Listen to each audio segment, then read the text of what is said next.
A história da educação formal no Brasil tem início com a chegada dos padres jesuítas no ano de 1549 ao país, especificamente à Bahia.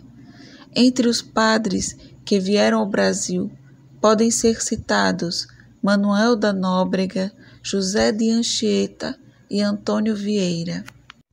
Eles faziam parte da Companhia de Jesus, que era uma ordem religiosa da Igreja Católica.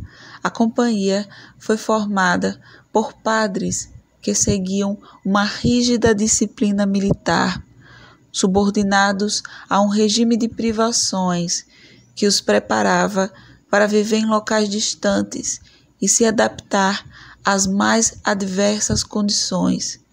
Tinham como objetivo catequizar e converter os nativos, habitantes do Novo Mundo, à religião católica. A instrução era feita por meio do estudo da leitura, da apresentação e da interpretação da palavra divina, pois assim se poderia compreender melhor o mundo supostamente desconhecido pelos nativos. Os jesuítas perceberam que não seria possível converter os índios à fé católica sem que soubessem ler e escrever. Desse modo, os nativos poderiam de fato ser inseridos no mundo cristão. Aqui se percebem algumas ações missionárias com o intuito de destruir a cultura dos povos indígenas e empregar a vida do branco europeu cristão, moldando, segundo a civilização ocidental cristã, mais especificamente a cultura portuguesa. Entretanto, os jesuítas eram contra a exploração dos índios, pois quando eles eram escravizados, morriam de fome e doenças. Os castigos violentos sofridos pelos índios também eram um dos motivos que desagradavam aos jesuítas, que estavam tentando arrebanhar novos fiéis, pois a Igreja Católica estava perdendo fiéis para os protestantes.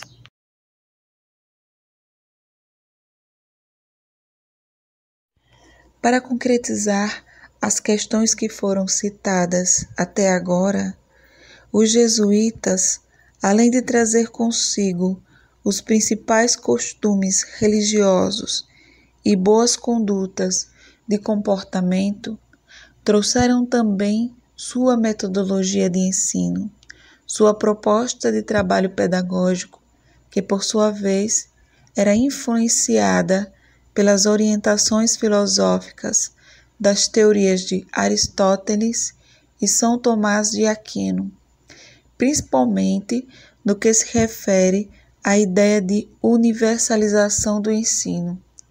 Sua metodologia era embasada por um documento de código pedagógico, plano de estudo, conhecido como Ratio Studiorum.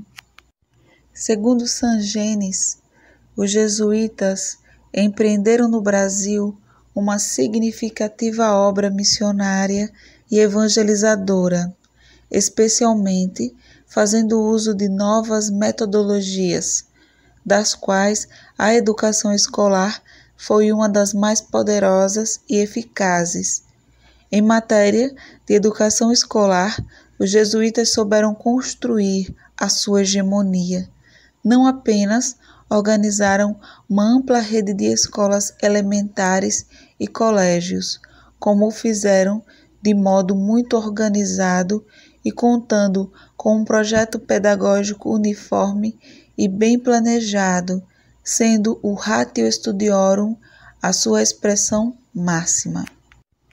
O Ratio preceitua a formação intelectual clássica, estreitamente vinculada à formação moral, embasada nas virtudes religiosas, nos bons costumes e hábitos saudáveis à sociedade, explicitando de forma detalhada as modalidades curriculares das instituições escolares, o acompanhamento do desenvolvimento da aprendizagem e a promoção dos alunos, condutas e posturas respeitosas, desde os que conduziam os professores até os que aprendiam, os alunos. O referido manual pedagógico contemplava todos os sujeitos que participavam efetivamente do processo educativo nas instituições escolares que tinham ligação com a Companhia de Jesus. Buscava indicar a responsabilidade, o desempenho e a subordinação. Centrava-se num currículo de educação literária e humanística. Além disso, o manual se preocupava com a organização não só das disciplinas curriculares que os alunos deveriam aprender, cumprir, mas também com as organizações da prova escrita. A preocupação era tão constante que os jesuítas davam aos professores as devidas orientações e regras para sua elaboração. Portanto, o método pedagógico dos jesuítas, implantados nas escolas brasileiras, possibilitava sólida formação clássica aos estudantes. Permitiu que os jesuítas iniciassem aqui um modelo de formação ativa, no constante exercício do pensar, tendo o professor como um dos responsáveis pela formação daqueles que frequentavam os espaços escolares. Esse professor teria condições plenas de avaliar e reavaliar a construção e a reconstrução da aprendizagem apresentadas pelos alunos. Isso só seria feito mediante as diferentes metodologias, exercícios que contemplavam leituras, escritas, declamações, apresentações públicas, provas e exames. Destaque-se que, para tanto, não era requerido apenas o exercício intelectual por meio do uso da memória, justamente porque o exercício de interpretação também era uma exigência no decorrer do estudo.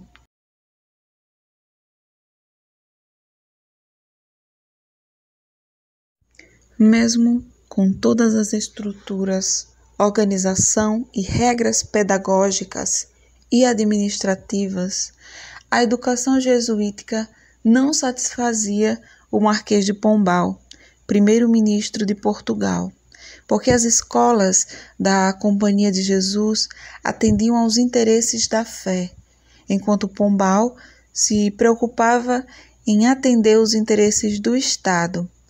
Essa discordância de objetivos fez com que os jesuítas fossem expulsos das terras brasileiras em 1759.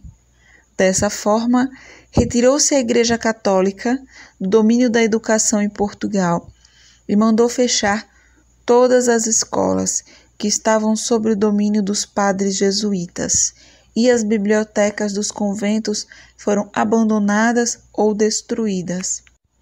Além disso, vários outros motivos fizeram com que os jesuítas fossem expulsos. Eles não obedeciam e não respeitavam o Tratado dos Limites entre Portugal e Espanha, e havia divergências quanto à forma, posse e domínio com que os jesuítas tomavam e mantinham os indígenas brasileiros. A forma como era feito o tratamento aos nativos colocava em dúvida se mantinham as regras da coroa. Pombal acusava a atuação dos jesuítas com os indígenas do Brasil, pois, segundo ele, os homens brancos eram apresentados aos índios como maus, como mais interessados no ouro do que em qualquer coisa, e mais grave, prontos para atrocidades. Para Pombal, o afastamento dos jesuítas dessa região significava tão somente assegurar o futuro da América Portuguesa pelo povoamento estratégico. O interesse de Estado acabou entrando em choque com a política protecionista dos jesuítas para com os índios e melindrando as relações com Pombal, tendo esse fato entrado para a história como uma grande rivalidade entre as ideias iluministas de Pombal e a educação de base religiosa jesuítica. Com essa expulsão, a educação brasileira passou a vivenciar uma grande ruptura histórica, num processo já implantado e consolidado como modelo educacional. A educação passou a ser administrada pelo Estado, não mais atrelado à Igreja Católica, mas sim público e laico, tendo suas disciplinas submetidas ao poder real, autônomas, sem vinculação com sistemas específicos de ensino. O Estado começou a elaborar leis sobre o ensino, cobrar impostos e fazer estatísticas. A regra era destruir ou abolir a influência da Companhia de Jesus. Isso ocorreu porque o Marquês de Pombal tinha interesses econômicos como objetivo. Sua real pretensão era transformar Portugal numa metrópole capitalista para competir com os demais países da Europa. Para isso ser concretizado, era preciso acabar com a escravidão dos índios, permitindo que casassem com portugueses. Pombal desejou também ter uma nobreza e uma burguesia mais intelectualizada para incentivar o desenvolvimento cultural, artístico e científico, com profissionais capacitados para poder assumir os cargos públicos.